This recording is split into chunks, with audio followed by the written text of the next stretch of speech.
after all these years, to go and to bring our people back home. We want to bring our people back home. I really believe the Taliban wants to do something to show that we're not all wasting time. If bad things happen, we'll go back. I let the people know we'll go back, and we'll go back so fast, and we'll go back with a force like nobody's ever seen. And troops have 300,000 well-equipped as any army in the world, and an air force against something like 75,000 Taliban. It is not inevitable. The likelihood there's going to be the Taliban overrunning everything and owning the whole country is highly unlikely. If I have the honor of being president, I will end the Muslim ban on day one. Day one. And I'm here today to ask you to join me in a fight to rip this poison from our government root and stem, or as the famous case said, root and branch, starting by making Donald Trump a one-term president this November.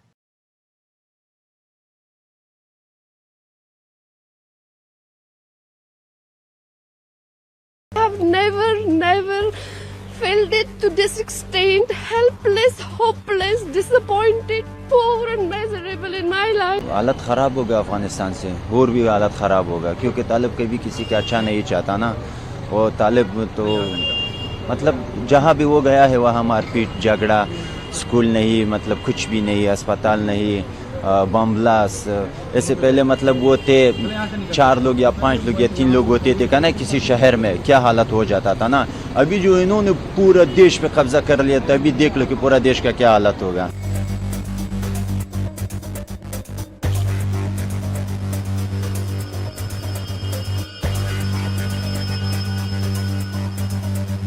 I have never felt it to this extent, helpless, hopeless, disappointed, poor and miserable in my life.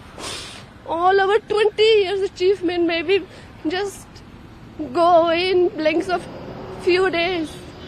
I was a child when they were here, when they were there. Now I am an adult. I have seen how these people are. Yes, I saved US should leave the country, but why this way? At least they should come a little bit, given some time. Our government, they should stay at least inside. They should not create this vacuum.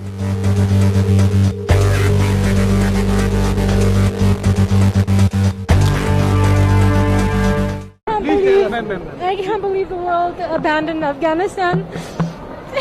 Our friends are going to get killed. They're going to kill us. Our women are not going to have any more rights. And that's all. अभी तालिबान आया है बहुत गड़बड़ है वहाँ हमारा family सब बहुत डर रहा है सब घर पे घर से बाहर नहीं निकलेगा अगर किसी का फैमिली गवर्नमेंट में होता तो सब उसको मार देगा उसको भी उसको फैमिली को सबको मार देगा अभी लेडीज़ को जाने स्कूल नहीं देगा जेंट्स को नहीं देगा किसी को जाने बाहर नहीं देगा 8 बजे रात में किसी को अगर रात में बाहर देखा घर से बाहर देखा उसको मार देगा वो उसका लोग बात यही है फिर हमारा फैमिली बहुत डर गई हमारे को यहाँ टेंशन ले रहे हम लोग क्या करें हम इंडिया में हम बिल्कुल आराम है लेकिन हमारा फैमिली वहाँ बहुत गड़बड़ है हमारा उसको बहुत pursuing my MBA I was thinking like after doing my MBA I'm gonna go back to my country whatever I have learned there I'm gonna work I might I will serve my country but the situation is now completely we can say a disaster right now for us as we have done our course everything here in India if you go back to our country especially if you go back to our country especially Taliban they are kind of allied with Pakistan and we have studied in India so they are just two opposite sides of a coin and they're not gonna match and I think it's a big danger for us to go back. Now we think like staying in here, but if we stay here, the Indian government will not issue us visa. So illegally we cannot stay here. We cannot work here. So we are just like a leaf in the wind, which is going that side. Wherever the wind is pushing, we're going that side.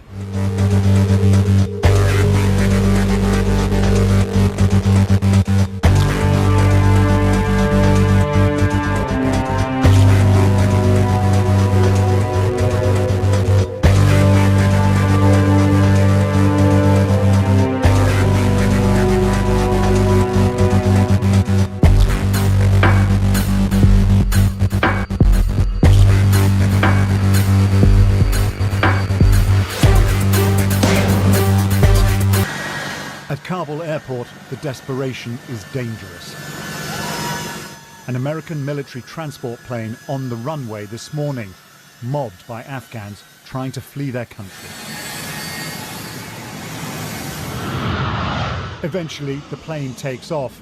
Moments later, as it gains altitude, it appears that two people fall to the ground.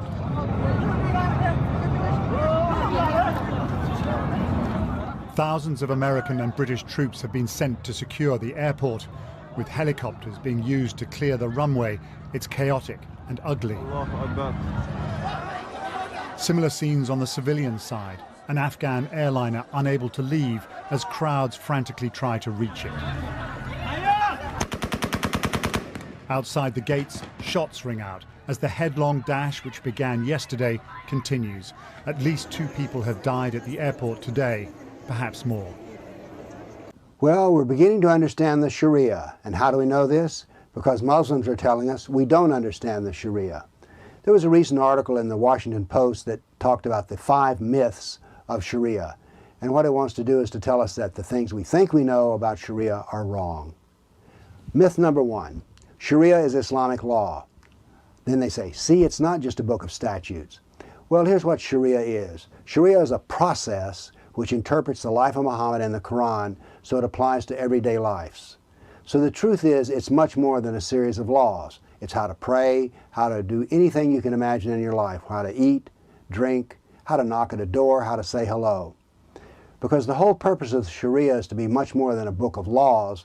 It's to force every human being to live a life exactly like Muhammad. That is what Sharia is about.